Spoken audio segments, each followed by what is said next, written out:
Welcome, everybody. My name is Maria Glazunova. I'm from Ukraine.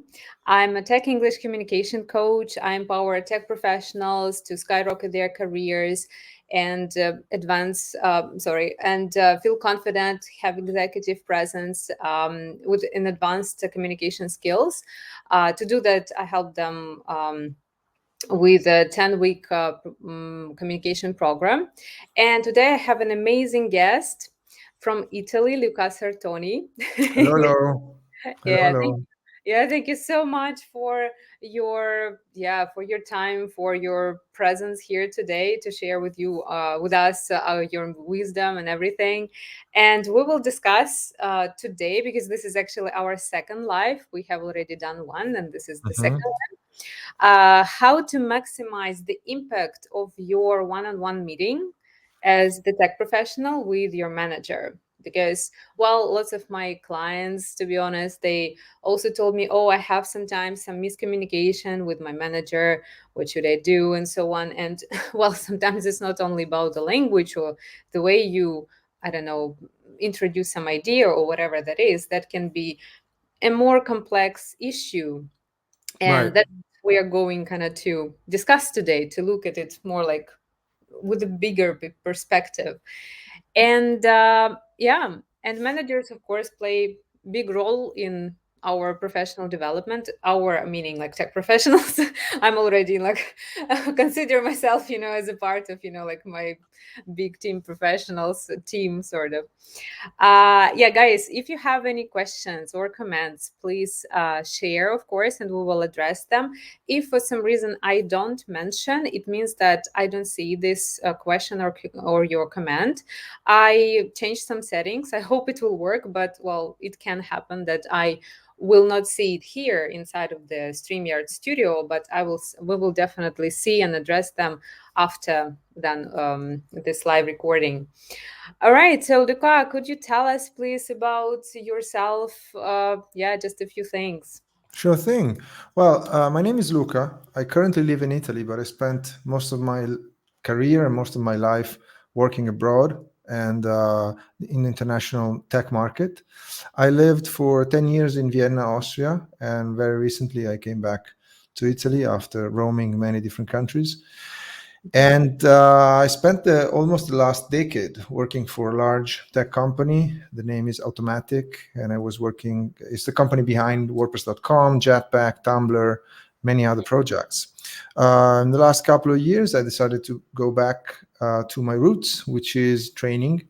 And I train managers, new managers, and leaders to better do their job, which in many cases is about learning skills that sometimes we call soft skills, but reality is that when you are supposed to manage or lead people, the Hmm. thing that you call soft skills become the hard skills. And so I realized that when I was a manager, I had a few areas that I needed to improve in order to be effective, and I built blueprints and programs to get to that knowledge that I was missing back then. And I also helped others find their balance and find their effectiveness in their day-to-day work when it came down to manage other people. And here I am, and this is our second live together. The first time we were discussing one-on-ones, and we decided to do it again, but to do it from a different perspective. And I'm really, really excited about today's perspective because it's really, really interesting. Amazing. Yes. And I also shared the link in the comments that, Luca, could you please tell us a little bit what this link is about? Sure. In the last couple of months, I was asked a lot of questions during training, during consulting, during my coaching, specifically on one-on-ones. And this is the reason why during our conversations, one-on-one came up to the point that we decided to do a couple of live together and maybe even more. Because one-on-ones are is a practice that many companies are introducing and they're supporting among their workforce, but they're very tricky. So one-on-ones are regular meetings that people have with their managers, or even better, that managers have with people within their team. And those one-on-ones are meetings that are supposed to happen on a regular basis with specific intent of building relationships and rapport between a manager and a team member. Now, the Mm-hmm. difficult part of one-on-ones is basically the entire thing, because as I say very often, the difficult things about managing people is managing and people, both of them. And one-on-ones bring those two things together, because what is the most difficult thing in people? Having to deal with them directly. And one-on-ones are conversations that they happen directly. And managing, the difficult part in managing is to carefully balancing giving directions with um, having people be empowered. So we want to manage people in a way that achieves results, giving them a direction but without micromanaging. And so in order to do that, you need to carefully build your relationships in ways that they are based on trust and motivation. And all of that happens through one-on-one conversations. Everything else is just supporting this relationship that you build with your team members, or if you're a team member, with your manager. And so one-on-ones play this very crucial role in modern management. Now, because I got so many questions coming from my clients, the people that I coach and I consult, and also coming from the classes that I train, I decided to build a little bit of guidance. So I built this little guide that will be kicked off. So will be actually launched in a couple of weeks. And right now, I am just offering the opportunity to people to sign up for free. And so if you sign up today, basically it's a course that you get for free out of my pool of courses. I'm dropping the link here in the chat. Mm-hmm. Um, this is the private chat though. Let me drop it in the public chat, which Mm-hmm. is this I one. also share. Just guys, just if you It see, I should have a be little. should be sharing. So I just Oh. dropped the link to the course. If you sign up today, it's free. In the future, I will probably put it behind a paywall, um, but today is free because I still have to finish it. And so, in order to allow Mm-hmm. people to fully try when I launch it, I'm happy to give it away. During that course, I will cover over the course of 5 weeks. I will send out 5 emails with very actionable advice on how to improve your one-on-one practice. And that is very helpful if you're a manager, if you're a leader, but even if you're a team member, because getting better at one-on-ones is just a win for everyone. Mm-hmm. And Mm-hmm. today, with you, I want to cover a specific angle of one-on-ones. Would you like to introduce it? Oh, absolutely. We also would like to say hi to Abdurrahman. I hope I pronounced correctly. And also to Aurora. Yeah, hello, Maria, Luca, and fellow learners. Hello, Aurora. Thank you so much for being with us. Yes. All right. So let's get started, right, with the first question. So, the first, of course, is more about why should we invest as tech professionals, I mean, our relationships with managers, like our energy, our time, actually, to build this relationship. Yeah, why is it important? Okay, this is an absolutely crucial question. Why should we invest effort into the relationship with our manager? Let me give you maybe two or three answers to this, because there are different ways to see this question. The first one is, let's assume we are having a very very modern and contemporary management practice in our company. This means that we are part of a company that really values relationship among people, and it's a company that is able to it's a company with a very strong vision, and a company that really motivates us to contribute. In this case, we need to establish a strong relationship with our manager, because the relationship itself is functional to the whole community within the company. The stronger is our relationship with our manager, the more advocacy we can push towards the top. And so the more our voice will be heard when decisions will be made.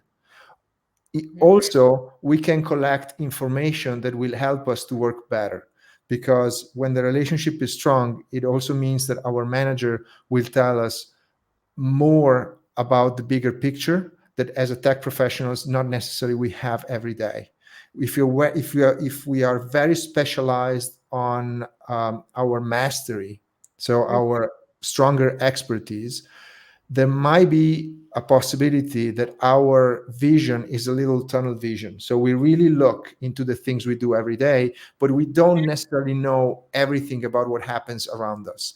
Our Mhm. manager can be covering that space for us. And during our relationship, so reinforcing our relationship, we get that information and that better understanding on how we fit within the most complicated, the most complex puzzle around us. So this is for companies that they really have a strong vision and they're very contemporary and modern in the way they manage people.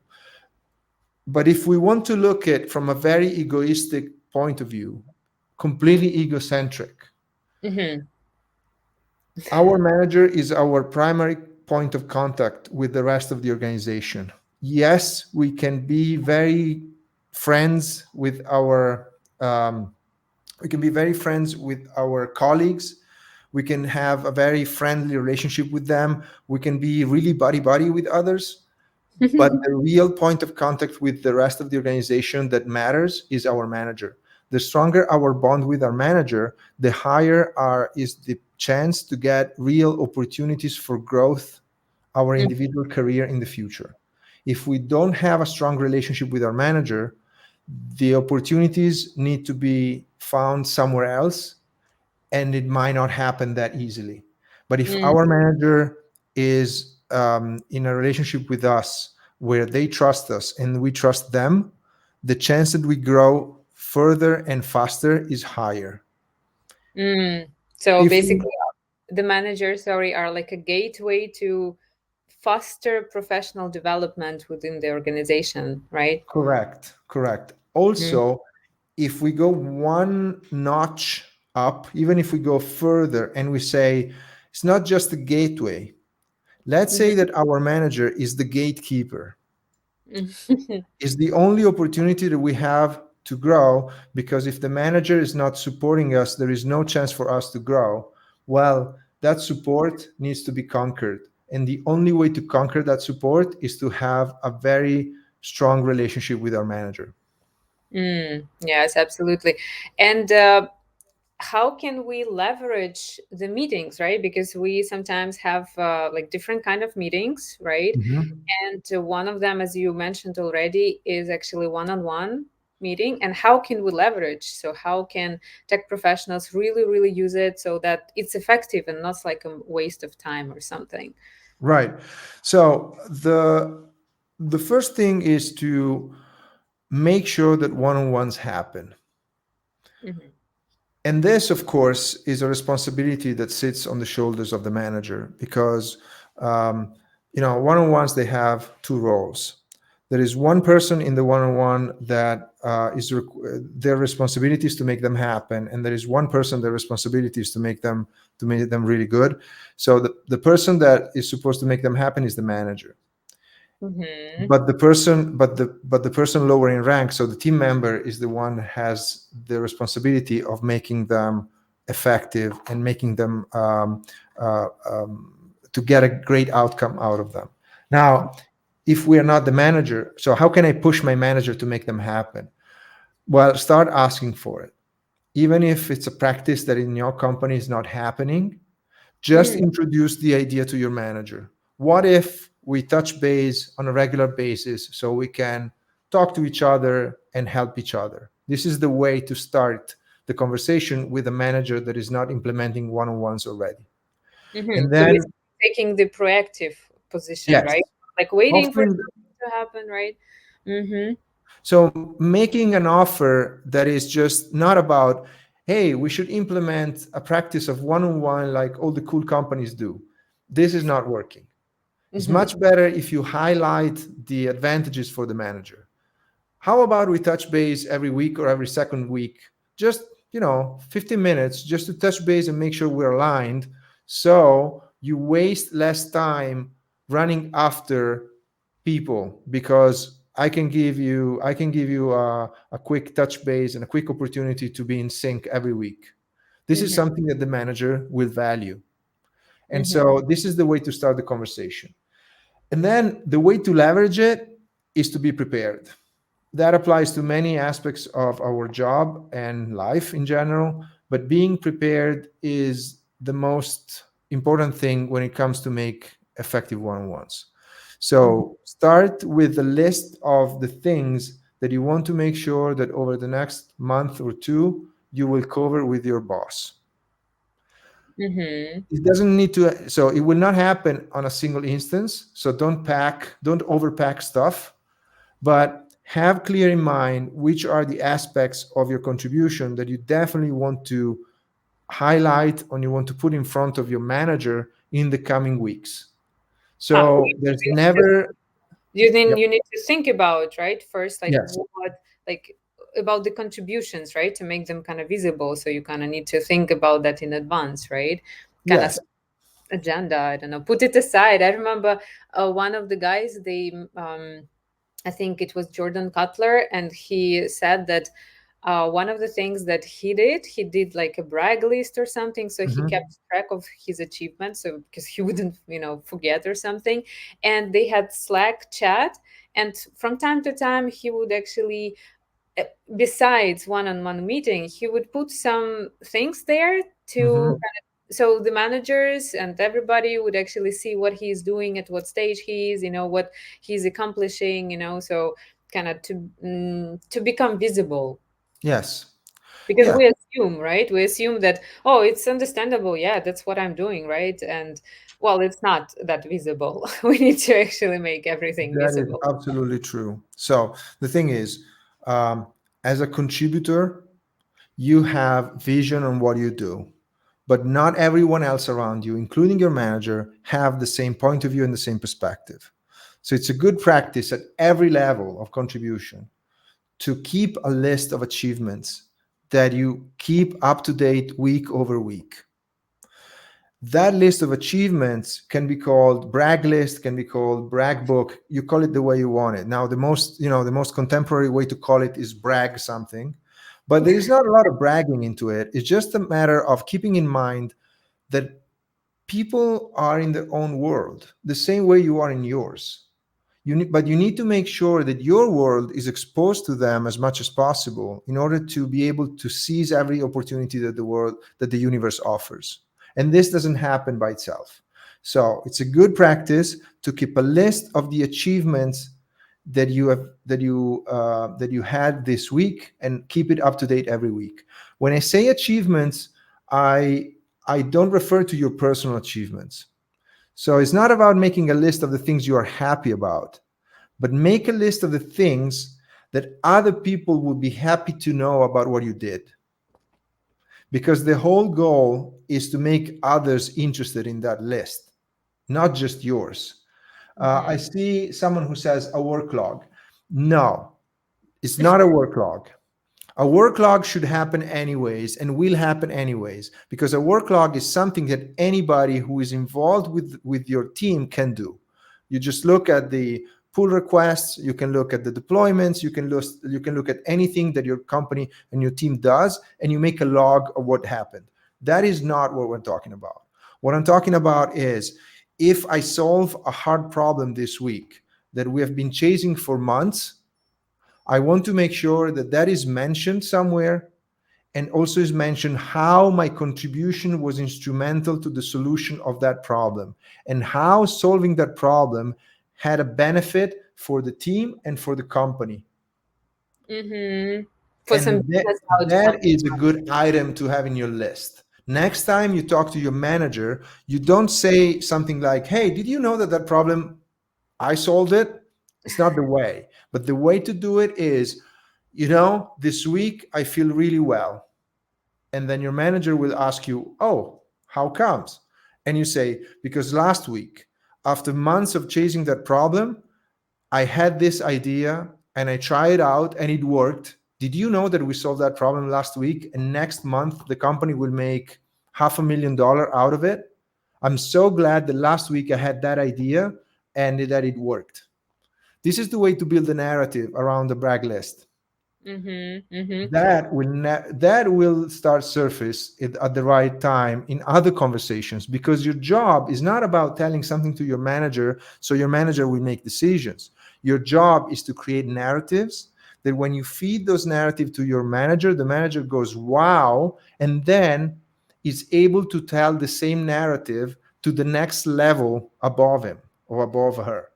And Mm-hmm. when that happens, opportunities will start looking for you rather than you looking for opportunities. Hmm. That's a very smart way, I would say. And like my next question will be, so we are looking at how to make this one-on-one effective, right? And a part of that, as I understand, like tech professionals also need to understand what managers really need to really care about, what are Mhm. their objectives, right? So we kind of Right. need to look from their perspective, because they really do care a lot about business outcomes. And Mhm. this is something that tech professionals not always kind of realize. As you Right. say, they can have the tunnel vision, right, but not like the bigger picture. Yeah, so could you please tell us about that? And also I wanted to share, Aurora, she mentioned, don't forget to mention other people that help you in solving something, shows teamwork. Yes.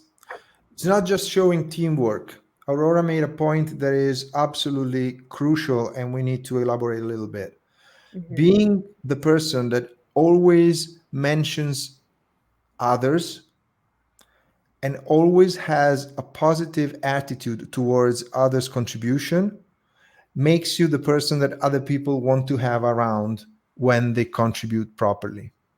If your brag list is only populated with what you did, only you, without connecting you to the rest of the ecosystem around you, you will quickly become the person who collects a lot of praise but is not sharing that opportunities with others. So in my example before, I was not mentioning others because I wanted to make a point, but the real narrative you need to build is also around the contribution that others have. So make sure that you give credit to others, because that creates the ethos to then build a narrative around yourself. Hmm. Hmm. Absolutely. All right. And about, yeah, and about coming back to managers' needs. So how can we understand what are the managers' needs and how to meet those needs? If I'm a tech professional, how, yeah, what should I, how, what are the ingredients, there? Mhm. So again, there are two aspects here. There is one aspect that is very general. So there is a set of needs that managers have, regardless of the business, regardless of the industry, regardless of the role. The need of a manager is that their team performs. So everything that helps that is positive no matter what. So make sure that you show up on time at your one on ones, you show commitment and you are prepared, and you're always able to connect your contribution to the overall goal of your team. So Hmm. you keep reminding your manager how things are connected, because that saves a lot of time. If you don't do it, your manager needs to do it. And every time you expect that to happen, you're basically consuming their resources. If you do it on your own, even during those conversations, you're saving the other person's time, and that is very valuable. The second line is very specific to the goals of your team and the goals of your company, and the overall ecosystem you are embedded. For that, there is only one way: start asking. Ask those questions.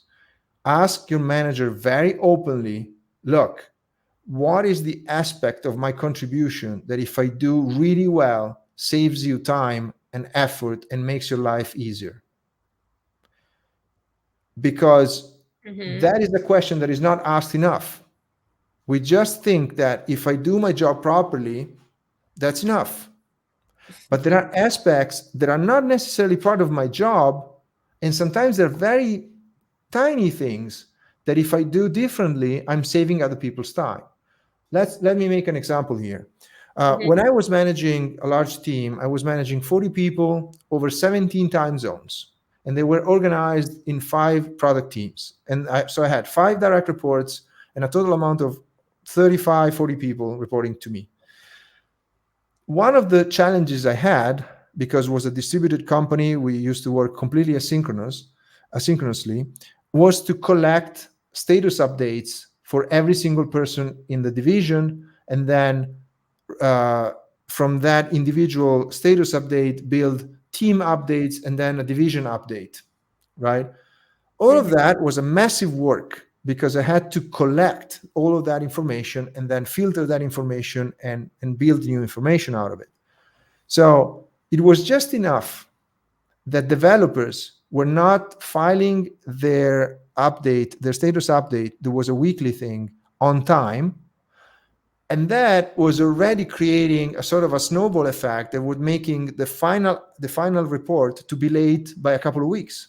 It was just enough to have a few days late for every person, and that would derail completely the system. So in that case, when people understood that being on time was better than being complete, Mm-hmm. I would rather prefer to have the updates on time, even if you forget one things out of five to be mentioned, rather than be late a couple of days because you wanted to make sure that everything was covered. And Mm-hmm. that is just a detail, right? It's not something major. We're not talking about being better engineers or learning a new programming language. We're just talking about a very simple task, which is, would you prefer me to file my update on time, or would you prefer me to file my update fully complete of this week's contribution? That might require a couple of days more because I need to close a couple of loops before filing. So if the for me was very important to be on time, but for others would be more interesting to be complete. Asking that question will save a lot of effort for your manager and your manager's manager in my reality, right? In the experience I had. Asking that Mm-hmm. question costs nothing, and adapting your contribution on those aspects to the preferences of your manager costs absolutely nothing. But it's a conversation that doesn't happen often enough. When you get into the attitude of asking and then adapting those details to other people's needs, there is when the relationship really evolves into a relationship of trust. Of course, because you're asking and then you're actually meeting the needs, right, of the manager. I mean, Yes. of course, it's pretty great. And also I wanted to ask, because you mentioned that you need to be prepared for the meeting, right? And in what Right. way can the person prepare? And I wanted to ask also one more question, because in my previous life with another woman, Carla Ferreira, she mentioned such style, and I wonder what do you think about it. So she mentioned, for example, during one-on-one meeting, you can come with some reflections in a way that you have already done by yourself. Hmm. So first, you, for example, share the improvements that you have done, right, and Right. how it affects me, right, as a tech professional, and also my team. Then also I share, so from my perspective, what are the areas of improvement and what are potential, like, I don't know, action plan, what can Hmm. be, yeah, what can be done in that case. I wonder what you think about such style when you come with already some reflections and you share this with your manager, and of course, like, look for some feedback, or yeah, I how. think it's great advice. Mm, You know, telling people to reflect before speaking is a universal advice that should be applied to everyone in every circumstance, not just one-on-ones with your manager. If we get into the habit of thinking before speaking, I think the world would be a better place. Said that, there is even more we can recommend people in order to do proper preparation. First mhm, of all, is learn the basics of communication. And one of the basics is the communication is like food. We might like it, but there is no chance we can digest an entire elephant in one sit. So learn how to pace yourself when you give information to your manager. Even if you are in the middle of the most tragic crisis, the amount of information that you can actually you can transfer and then can be listened to and understood and processed is very limited. So beside doing the reflection, also get into the practice of prioritizing and always have a list that is prioritized. And no matter what, in a single conversation, in a single meeting, you should never go over three topics. If you Mhm. cover more than three topics, you're not getting effective, because many of those topics that you cover will be forgotten right away, and so you're wasting time. It's much better if you limit yourself to three topics top. Even better if you cover one topic and eventually three aspects of that topic Mhm. in a single So meeting. so you also mean that you gotta, well, and I completely agree with that, that you gotta be very concise. People really appreciate this nowadays, and yeah, that you can just state, for example, the problem, yes, just like one, two, three, I don't know, points, and then some kind of conclusion, for example, and some main takeaway or whatever that is, right? So to have kind of a more structured communication, Mhm. and Yes, get to the point immediately, because and you people. do it, and you do reversed. So the best strategy is this: Mhm. first thing that you say is, I would do this. Action, right? Some action plan. So first Mm, you say the action that you would recommend to do. So I would do this, or I would recommend to do this. And the mm, reason is, and then you explain the reason, and then you bring the supportive arguments. mm, Don't work the other way. Don't mhm, start with, given the problem that we have, given the context we are, given all the constraints we have to keep up with, this is the problem that we have, and I eventually recommend this solution. This makes sense from a narrative perspective. It just mhm, doesn't work for effectiveness. Effectiveness is, I would do this. And then the other person says, okay, do it. Done. No need to discuss the problem. No need to discuss the supporting argument. Or, I would do this. And the other person says, oh, why that? And then you go with, because we have this problem. And the other person says, oh, you're right. Okay, do it. Done. No need for supporting arguments. mhm, If that person, again, needs to buy in, then you use the arguments to do that. mhm, But always start with the solution that you recommend, if you needed the problem that you want to solve, and only if you needed the supporting arguments to get there. mhm. Okay. Yeah, so Of there course, is you need also to have them, right? You need to communication. prepare them, but give them in this specific order is way more effective. Like to be action oriented. Yeah, people definitely appreciate this. I mean, concision, action oriented, everything is clear what you say, yeah, without over explaining, because Yes. sometimes people tend to do that a lot, or repeating. So this can actually go into the preparation stage. You can even, yeah, just sit and think about the agenda, what you would like exactly to propose, and yeah, and just like write it even down, for example, and then Mhm. yeah, even sometimes, for example, how it happens in my case, I can write something down, and usually action comes out in the like at the end, and then you actually, okay, so that's where I can like start with, okay, I just like take this action, I start with this, and then I go with everything else. Yeah, so this definitely makes sense. Okay, thank you so much. Any other tips that you can recommend to tech professionals how they should prepare for their one-on-one meetings? Yes. So you need to have a prioritized list of all the items, so all the main topics that you want to cover with your manager in the coming weeks and months. Mm-hmm. If you have an upcoming one-on-one where you have to go through a problem, and go with the format I told you: solution, so action, the problem, supporting arguments, and not the other way around. Then other things to prepare are, uh, imagine that there is an opportunity that is around the corner. And the opportunity is that you are offered a different type of responsibility, a promotion, a change of role, whatever. So always have, clear in mind, and even better in your notes, what are the thresholds that are needed for you in order to move into a different position. So let's say that someone comes and says, hey, look, there is an opening for this position in the company. Would you be interested? Would you like me to sponsor you for that?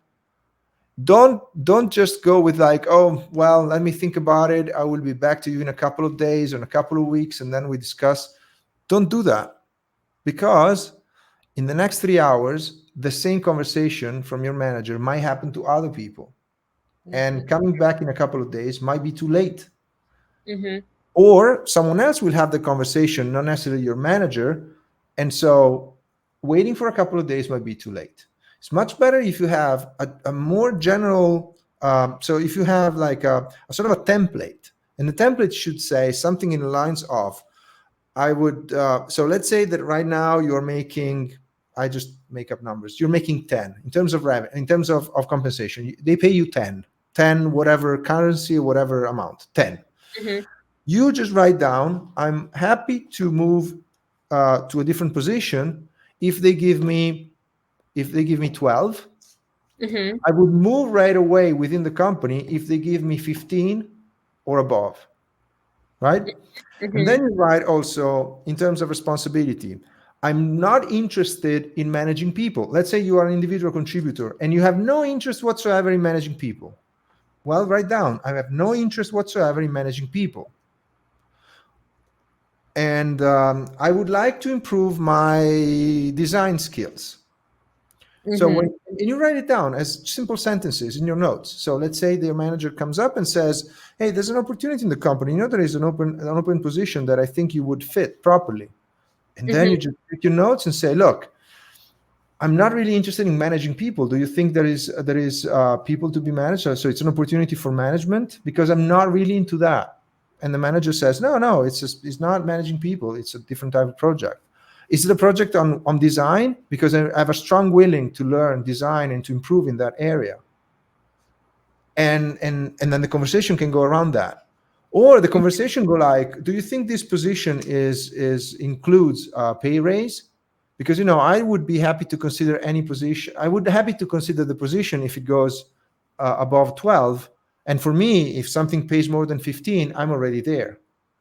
Mm-hmm. And you put this already in the conversation immediately, so the other person understands that you are actually ready. You already had that conversation within yourself. You had that thoughts, and you have a set of constraints. And that saves a lot of time for you, and saves a lot of time for your manager, saves a lot of time for everyone, and gives you a stronger position. Because let's say your manager comes in and gives you like a promotion, and the promotion is to manage people for the same amount of money and has nothing to do with design. Mm-hmm. Well, you need to say no immediately, not something like, well, let me think for a couple of days and then I'll be back to you. You just, in the very same conversation, you say something in lines of, look, for the same amount of money, I'm really not interested in managing people, and it doesn't even have any interest for me because there's not about design. So I will pass straight So away. it's also about having this clarity, right? So you have to decide Yes, for yourself. This kind of goes into the preparation and initiate. If, for example, manager doesn't initiate this conversation, then you are the one who should initiate the conversation, as I understand, right? yes. Mm-hmm. Mm-hmm. Okay. Okay. And what are the ingredients, like key ingredients of a proper one-on-one meeting? If we kind of, okay, we're already in the meeting, so we prepared, right? We have all this Mhm. clarity, and we go into the one-on-one meeting. How do we make sure that there are all the key ingredients there?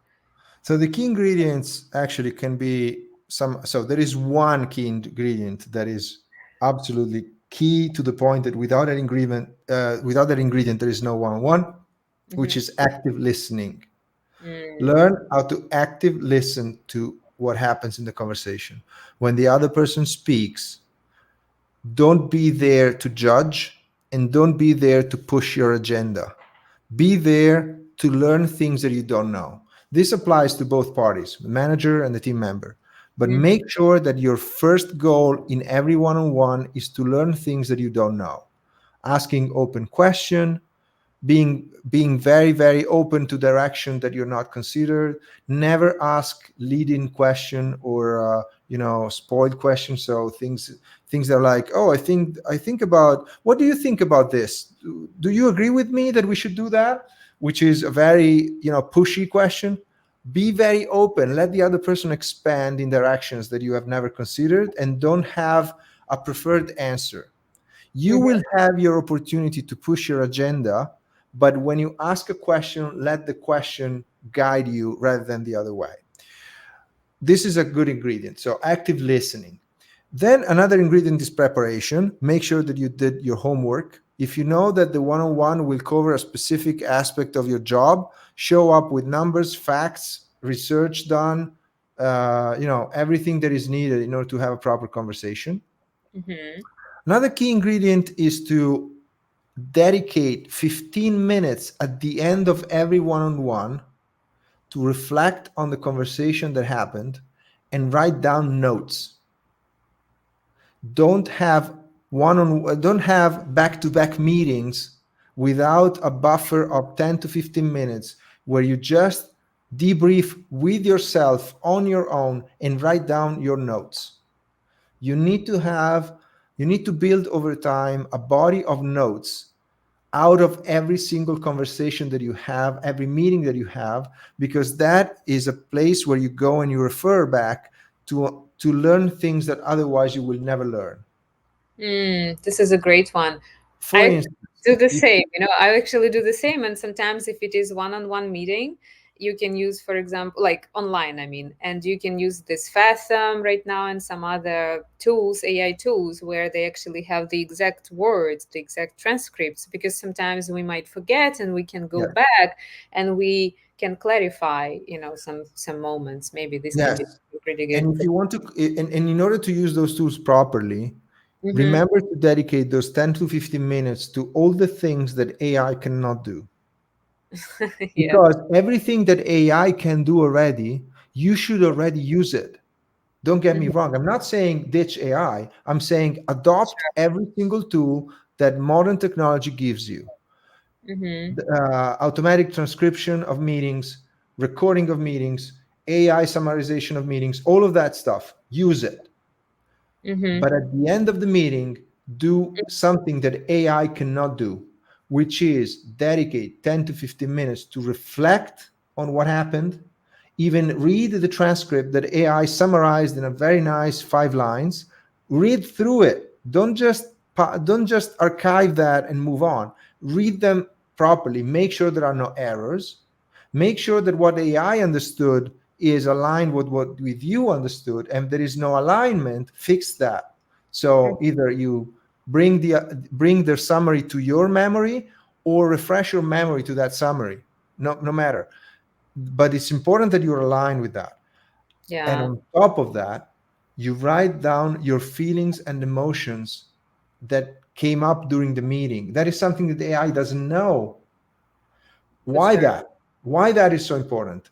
Because over time, when you go back to your notes and you look at those notes and your emotions and feelings are there too, you Mm-hmm. realize that every single time or very often that you meet that person, you get out of the conversation energized, Mm-hmm. or you realize that every single time you get out of a conversation with that other specific person, your energy level is below your feet is really low.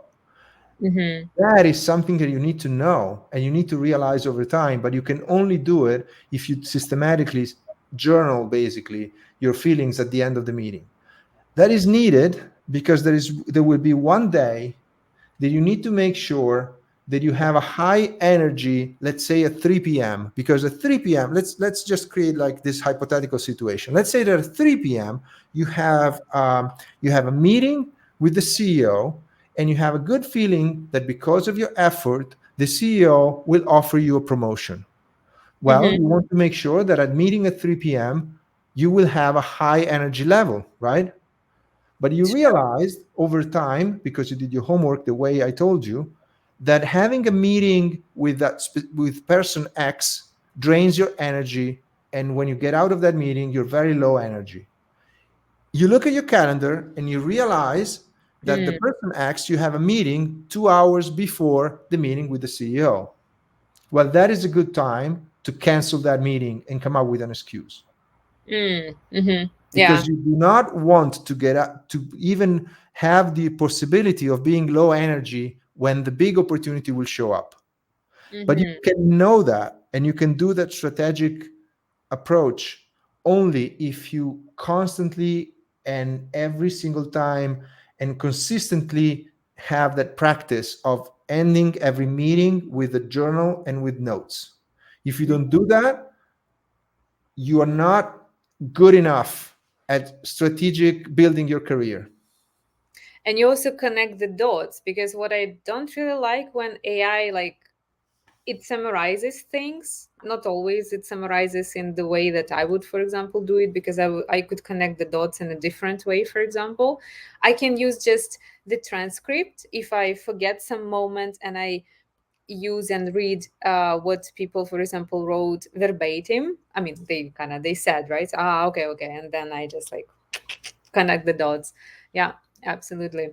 And I also wanted to add about active listening, like the first ingredient that you mentioned, because sometimes guys, they mention that they start overthinking and worry about the answer, and they Hmm. are listening more to respond rather than Right, listen to understand. So they're kind of, right. you might be missing some points because your brain cannot do two things at the same time. You are you are or listening, or you are like creating your response.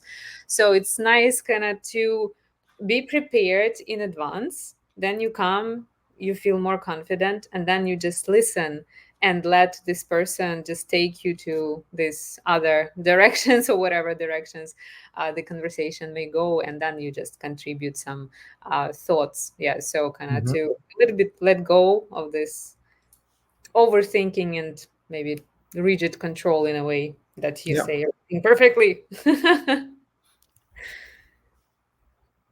Yeah, yeah. All right, all right. So I think we covered everything that we wanted today. I don't know, do you have anything more to add about the effectiveness on one-on-one meetings, some tips or anything maybe to conclude?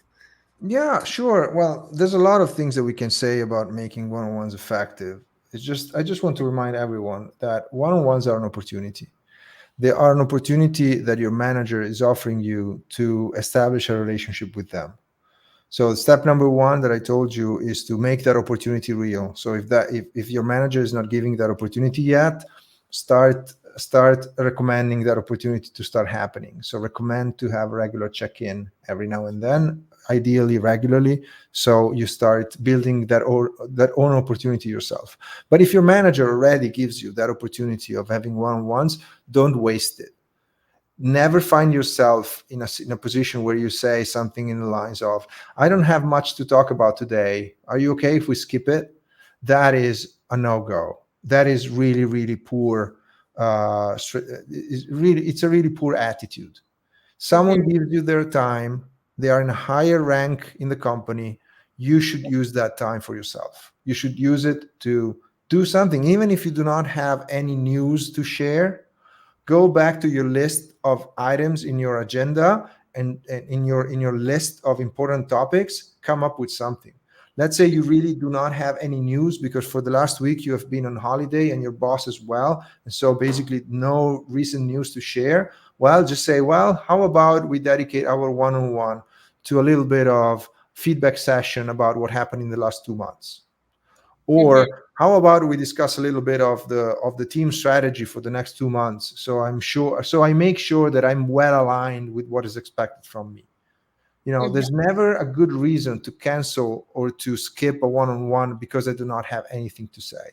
It's a really, really bad habit and should never happen. And then, when you realize that one-on-ones are great opportunities, start to be strategic about them. So it's not just about showing up and just having a chit chat, but it's about getting the most out of them in order to basically enhance the opportunities that the universe will offer you in the coming months and years. mm-hmm. Yeah, and also think from the perspective of the manager. So what can I do to make their life easier in a way in the company? Right. So yeah, yeah. So okay. All right. Thank you so, so So there's much. a question though. There's a question that Oh, I see somewhere else. I don't oh, see it here, but I see somewhere else. Let me read it. Yeah, Happy please. to answer that, but I don't know what. Well, I read it through the well.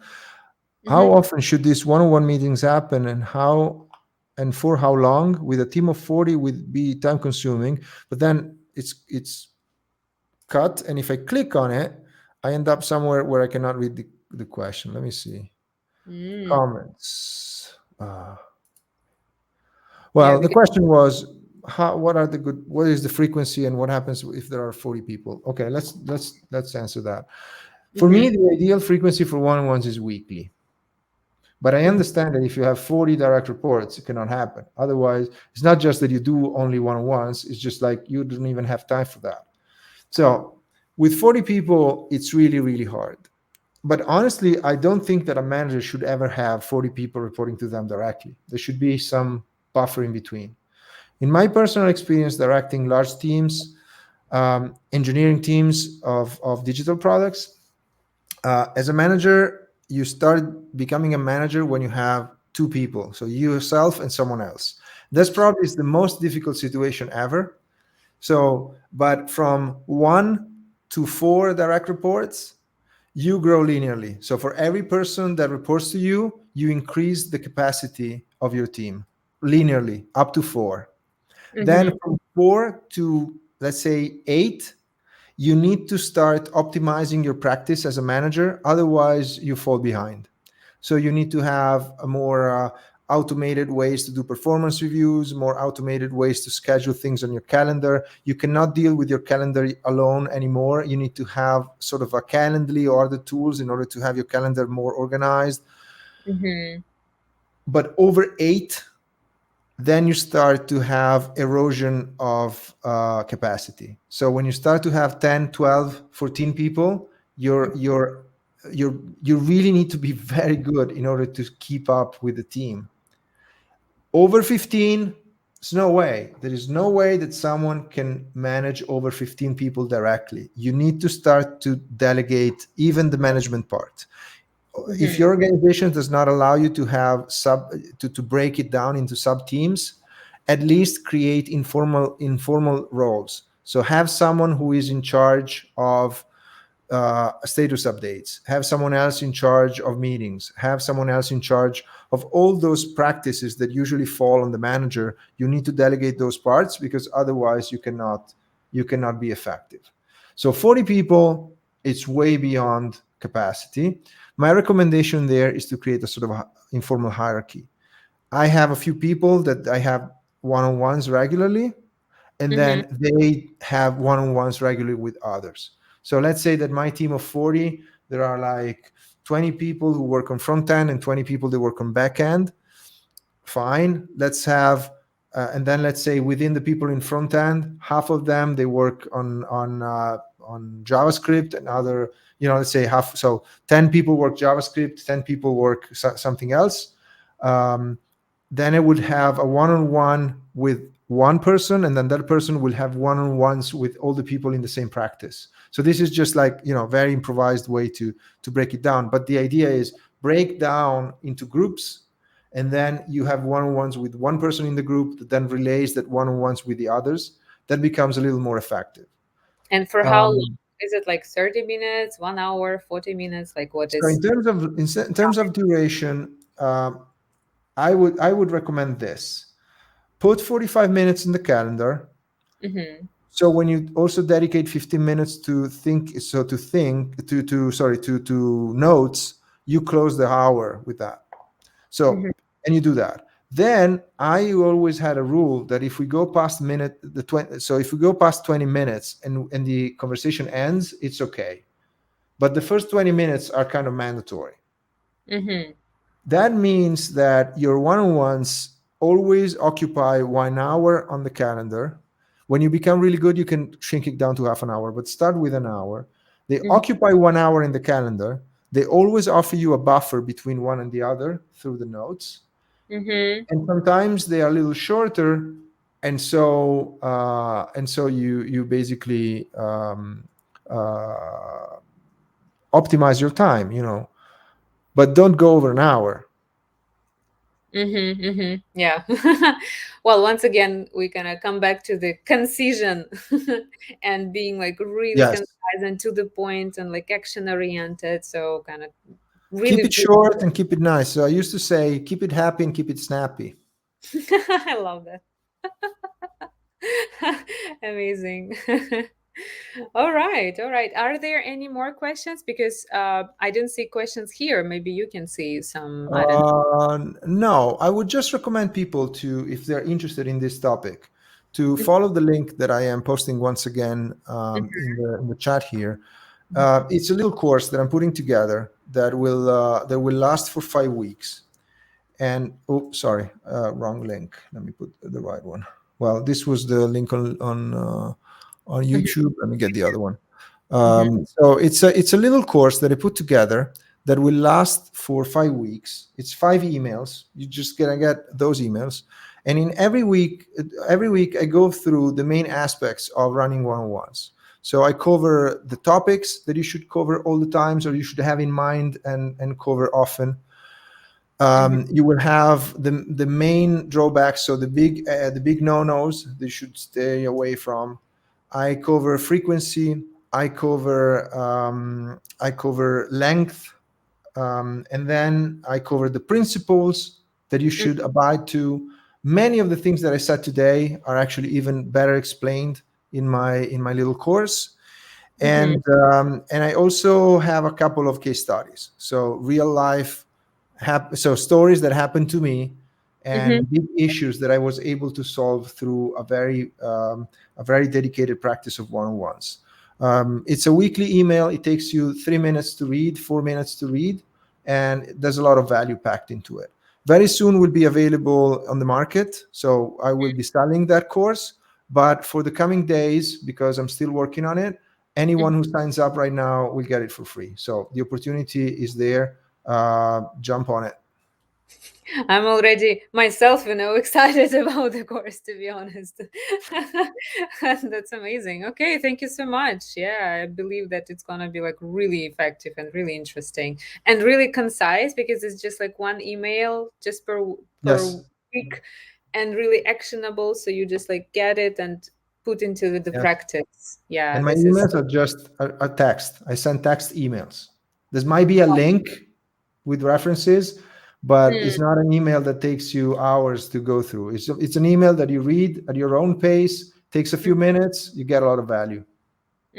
amazing. Like one, two, three, go. Yeah. Amazing. Okay, that's amazing. So, guys, please feel free to jump into this. And this is only for today, right? You're already like down the lane. Well, You're. today and for the coming days, I'm planning to actually start the course in a week or so. I still need to finish a few details. Mhm, Until I'm ready, we'll be free. As soon as mhm, it's completed, I will turn on the paywall. But until then, just sign up. So even if you're watching the recording of this session, you might be still on time to sign up. In case it's already paid for and just in a very, very extraordinary situation, ping me and I might be happy to give it away anyways. So just go and try it out. Okay, amazing. So thank you so much for sharing this opportunity with us, guys. You have this opportunity. If you also have some more questions or comments, please share.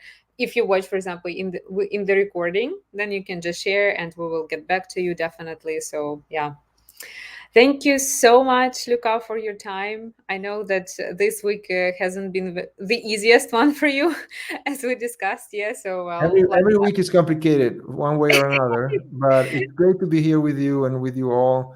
Thank you again for having me. I'm very happy to spend time with you and our audience. yeah, thank you so much. Yeah, thank you for your energy. Thank you for your time. Thank you for all the tips, the actionable, as usual, really to the point. I'm already like, okay, I definitely feel energized. I can write it down in my reflection after this live. So thank you so much. Yeah. Thank Thank you, you. guys, everybody. Yeah, who's watching and who will be watching. Yeah. Bye. Bye bye.